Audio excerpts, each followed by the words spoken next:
সাপ্তাহিক ৰাশিফল 16 আগষ্টৰ পৰা 22 আগষ্ট দেওবাৰৰ পৰা শনিবাৰ। নমস্কাৰ বন্ধু বান্ধৱীসকল, আগষ্ট মাহৰ এইটো সপ্তাহ আপোনাৰ কেনেদৰে যাব জানি লওক আমাৰ এই ভিডিঅ'ৰ জৰিয়তে। প্ৰথমতে আহিছো আমি মেঘ ৰাশি। এই সপ্তাহত আপোনাৰ কৰ্মক্ষেত্ৰত নতুন সুযোগ আহিব পাৰে। আৰ্থিক দিশত লাভৰ সম্ভাৱনা আছে, কিন্তু অপ্ৰয়োজনীয় খৰচৰ পৰা আঁতৰি থাকিব। পৰিয়ালত সুখ শান্তি বৰ্তি থাকিব। ইয়াৰ পিছত আহিছো বৃষ ৰাশি। এই সপ্তাহ আপোনাৰ কঠোৰ পৰিশ্ৰমৰ ফল লাভ কৰাৰ সময়। এই সপ্তাহত আপুনি চাকৰি বা ব্যৱসায়ত গুৰুত্বপূৰ্ণ সিদ্ধান্ত ল'ব পাৰে। ধন সঞ্চয়ৰ সুযোগ পাব।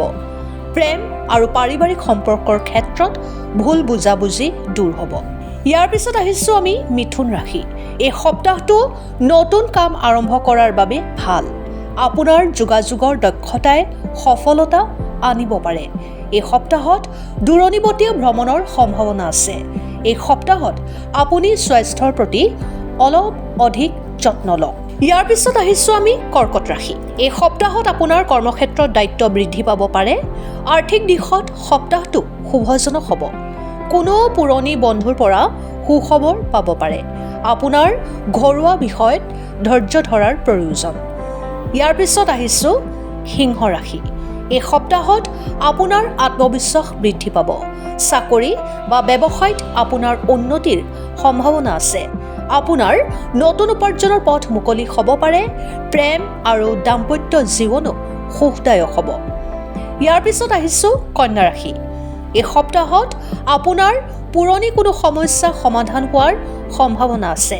কামত সফলতা পাবলৈ পৰিকল্পনা অনুসৰি আগবাঢ়ক। এই সপ্তাহত আপোনাৰ আৰ্থিক লাভ হোৱাৰ সম্ভাৱনা আছে। অৱশ্যে ধন বিনিয়োগৰ ক্ষেত্ৰত আপুনি সাৱধান হোৱাটো ভাল হ'ব। ইয়াৰ পিছত আহিছো তুলা ৰাশি। সপ্তাহটোৰ আৰম্ভণিতে আপোনাৰ কিছু ব্যস্ততাৰে পাৰ হ'ব পাৰে, কিন্তু পিছলৈ পৰিস্থিতি অনুকূল হ'ব। কৰ্মক্ষেত্ৰত আপুনি প্ৰশংসা লাভ কৰিব পাৰে। সপ্তাহটোত পৰিয়ালৰ সৈতে ভাল সময় কটাবলৈ সক্ষম হ'ব। ইয়াৰ পিছত আহিছো বৃশ্চিক ৰাশি। এই সপ্তাহত আৰ্থিক দিশত আপোনাৰ ভাল সুযোগ আহিব পাৰে। ব্যৱসায়ীসকলে নতুন চুক্তি লাভ কৰাৰ সম্ভাৱনা আছে। কোনো গুৰুত্বপূৰ্ণ ব্যক্তিৰ সহায়ত কাম সহজ হ'ব। আপুনি খং নিয়ন্ত্ৰণ কৰিবলৈ চেষ্টা কৰিলে শুভ ফল লাভ কৰিব। ইয়াৰ পিছত আহিছো ধনু ৰাশি। ভাগ্যই এই সপ্তাহত আপোনাক সহায় কৰিব পাৰে। চাকৰিত নতুন দায়িত্ব লাভ বা পদোন্নতি লাভৰ সম্ভাৱনা আছে। আপোনাৰ ভ্ৰমণৰ যোগ আছে। বিনিয়োগৰ ক্ষেত্ৰত ভাবি চিন্তি সিদ্ধান্ত ল'লে ভাল ফল লাভ কৰিব। ইয়াৰ পিছত আহিছো মকৰ ৰাশি। এই সপ্তাহত আপুনি কঠোৰ পৰিশ্ৰমৰ ফল লাভ কৰাৰ সময়। সপ্তাহটোত পুৰণি কোনো আৰ্থিক সমস্যা সমাধান হ'ব পাৰে। ব্যৱসায়ত লাভৰ সম্ভাৱনা আছে। স্বাস্থ্যৰ ক্ষেত্ৰত আৰামৰ প্ৰয়োজন হ'ব।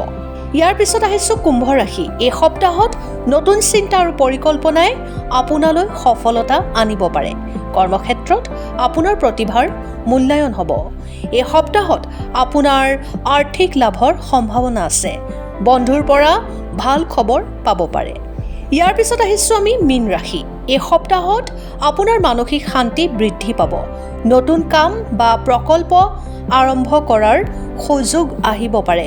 আপোনাৰ আৰ্থিক অৱস্থা উন্নত হোৱাৰ সম্ভাৱনা আছে। প্ৰেমৰ ক্ষেত্ৰত সুখৰ মুহূৰ্ত আহিব।